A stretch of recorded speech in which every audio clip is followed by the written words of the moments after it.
Hi, I'm Hayden. I am a freshman at Hollidaysburg. I am in the precision machining at GACTC. This shop, it is about making different types of tools, learning new things. Some of my favorite machines here is the CNC. It's like a computer operating machine that you make your own designs and it'll do it by itself. The favorite machine I do is a lathe because that's what I work on most. I work with like smaller tool parts. I make different types of designs for like lug nuts. What I want to do when I get out, I wanted to go into the Marines for about 8 years.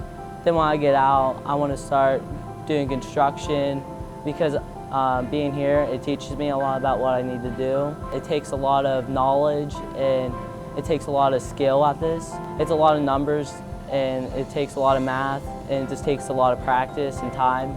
My favorite thing about this program is that I could get a lot of skill at doing something. I get to learn a lot. It's pretty nice.